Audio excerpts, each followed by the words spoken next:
Bismillahirrahmanirrahim.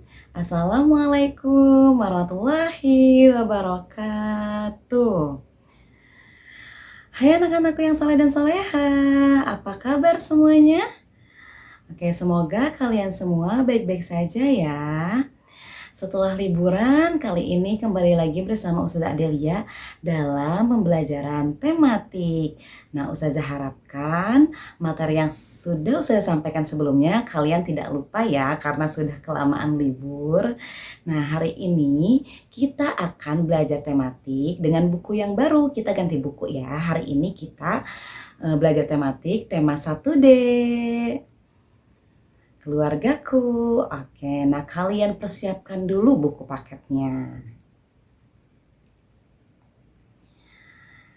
Nah anak-anak, oke, seperti biasanya sebelum kita memulai kegiatan pembelajaran kita membaca doa terlebih dahulu. Oke, berdoa dimulai.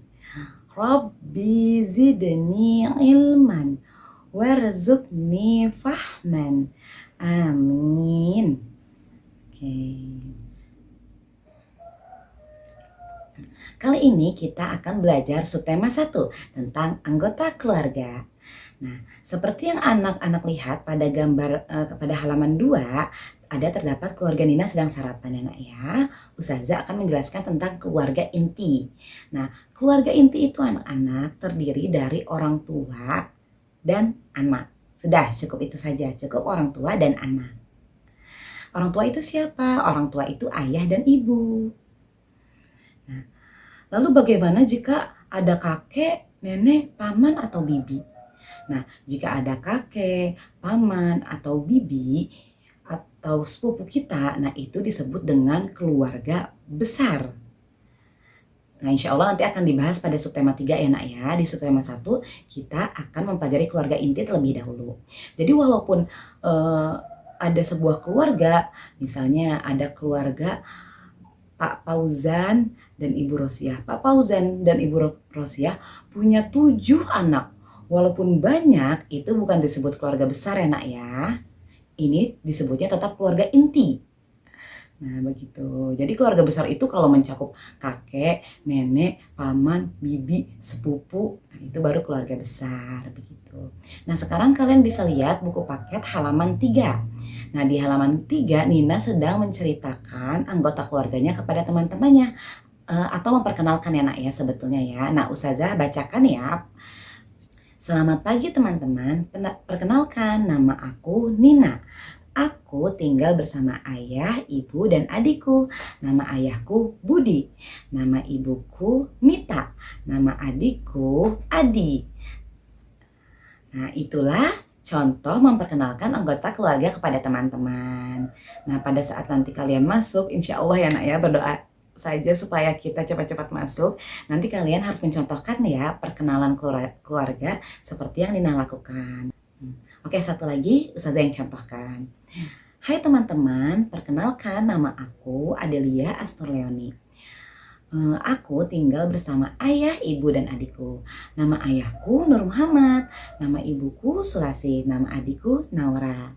Nah itu contoh perkenalan Ustazah. Insya Allah nanti kalian semua bisa ya nak ya. Nah selanjutnya kalian dapat membuka buku paket kalian halaman 7. Kalian dapat melihat ada gambar Nina dan Deli sedang mengobrol ya, sedang berbincang. Nah, sudah bacakan dulu ya nak ya. Nina mempunyai banyak teman. Nina mengenal anggota keluarga temannya. Ada anak tunggal, ada yang mempunyai adik, ada juga yang mempunyai kakak. Ada anak sulung seperti Nina, ada juga anak bungsu seperti Adi. Anak sulung adalah anak pertama. Anak bungsu adalah anak terakhir. Oke, sudah jelaskan kembali ya nak ya. Jadi dalam sebuah anggota keluarga atau keluarga inti itu ada yang namanya anak tunggal. Anak tunggal itu apa? Anak tunggal itu anak satu-satunya. Misalnya Pak Adi dan Bu Rina punya anak satu. Anaknya hanya satu nak. Nah ini disebut anak tunggal. Sedangkan misalnya ada keluarga Pak Tony dan Ibu Rina. Nah, Pak Tony dan Ibu Rina punya 2 anak. Misalnya namanya Rina dan Rani. Nah, Rina, anak pertamanya yang lebih tua atau kakaknya, itu disebut anak sulung ya. Anak yang lahir duluan atau anak yang lahir pertama kali, itu disebut. Nah, lalu bagaimana yang anggota keluarganya banyak? Misalnya ada Bapak Ripal dan Ibu Wulan, punya 5 anak, A, B, C, D, E. Si A yang lahir duluan itu berarti anak sulung karena anak pertama. Sedangkan si E yang lahir paling terakhir atau adik yang paling kecil itu disebutnya anak bungsu. Begitu anak-anak. Insya Allah kalian paham ya nak ya. Oke, selanjutnya kalian buka buku paket kalian halaman 17. Nah, kalian dapat melihat ada gambar ya nah di sini ya. Nah, sebetulnya ini gambar apa sih? Nah, gambar ini bisa disebut gambar silsilah keluarga atau pohon keluarga. Nah, silsilah keluarga itu untuk menggambarkan susunan keluarga atau kita juga bisa mengetahui jumlah keluarga kita. Dan di sini juga dalam silsilah keluarga juga itu menggambarkan hubungan suatu keluarga. Misalnya ada Ayah Budi dan Ibu Mita menikah. Ayah Budi dan Ibu Mita menikah, mempunyai 2 orang anak. Anak pertama Nina, yaitu kakaknya Nina. Lalu anak kedua, adik bungsu atau si adik, itu namanya Adik, begitu. Lalu bagaimana misalnya kalau silsilah anggota keluarga yang anaknya hanya 1? Sama saja kalian gambar dulu orang tuanya di atas. Misalnya Ayah Heru dan Ibu Tias. Ayah Heru dan Ibu Tias punya 1 anak. Gambarkan ke bawah. Untuk gambarnya terserah kalian, mau kotak, mau lingkaran. Oke, tulis nama anaknya. Fawaz. Jadi, lalu misalnya anggota keluarga Ustazah ada 4 orang. Ayah Nur Muhammad menikah dengan Ibu Sulasih. Kalian gambar dulu ayah dan ibunya. Tarik garis ya, jangan lupa ya. Lalu tarik garis ke bawah. Lahirlah kakak pertama ya, atau kakak ya. Bentuk lagi lingkaran atau kotak terserah kalian. Kakak Adelia Asnur. Lalu lahirlah adik. Adiknya siapa? Nah, adiknya Naura. Jadi seperti inilah silsilah keluarga Ustazah. Nah, begitu anak-anakku. Insya Allah kalian semua paham ya nak ya cara penggambaran silsilah keluarga. Nah, tugas kalian hari ini adalah menggambarkan silsilah keluarga kalian di buku tulis. Sesuai kreasi masing-masing anak ya. Mau bentuknya bulat-bulat, mau bentuknya kotak-kotak, sesuai selera kalian masing-masing.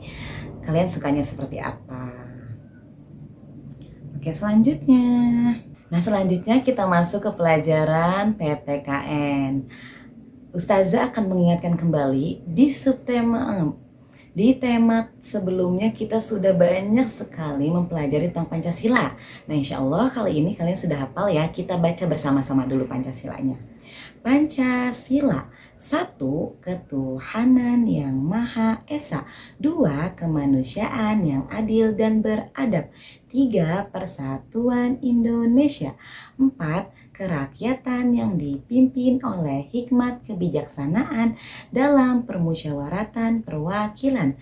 5. Keadilan sosial bagi seluruh rakyat Indonesia. Oke, Masya Allah, barakallahu fikum. Nah, anak-anak, sebagai warga negara Indonesia, kita harus hafal Pancasila ya nak ya, sebagai dasar negara kita.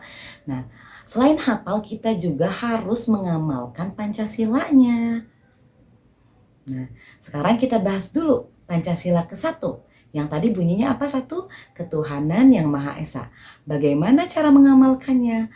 Cara mengamalkan Pancasila sila ke-1 yaitu ketuhanan yang Maha Esa dengan cara 1.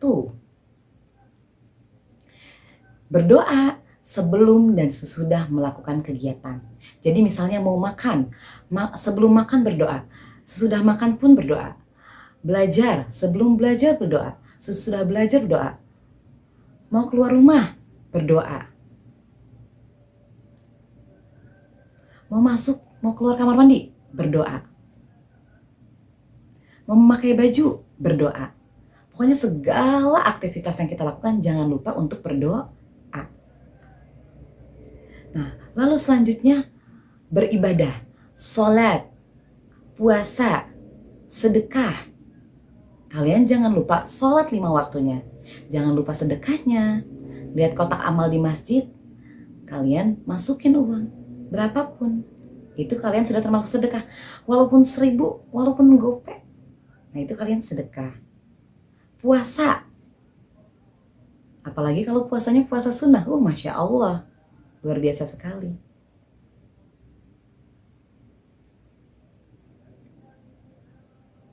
Membaca Al-Quran, ya, atau membaca Iqra ya. Kalau belum bisa baca Al-Quran, nggak apa-apa baca Iqra. Nah, itu pengamalan Pancasila ke-1. Nah, lalu selanjutnya, menghormati teman yang berbeda agama. Misalnya kita punya teman yang bukan muslim ya nak ya, dia beribadahnya dengan cara yang berbeda. Nah, kita harus menghargainya, bukan kita hina, begitu nak. Lalu yang terakhir, jangan lupa selalu bersikap bersyukur kepada Allah Subhanahu wa Ta'ala. Nah, kalau kalian sudah menjalankan yang tadi saya sebutkan, misalnya kalian sudah berdoa, kalian sudah rajin beribadah, kalian menghargai teman-teman kalian yang bukan muslim, dan kalian selalu bersyukur kepada Allah Subhanahu wa Ta'ala, berarti kalian sudah mengamalkan Pancasila ke-1. Masya Allah, kalian hebat sekali. Dan Ustazah yakin kalian semua di sini rajin ya ibadahnya ya nak ya.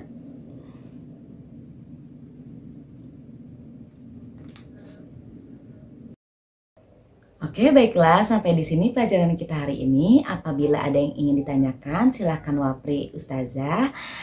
Semoga pelajaran kita hari ini bermanfaat dan juga berkah. Kita tutup dengan doa penutup majelis. Subhanakallahumma wa bihamdika, asyhadu an la ilaha illa anta, astaghfiruka wa atubu ilaik. Wassalamualaikum warahmatullahi wabarakatuh.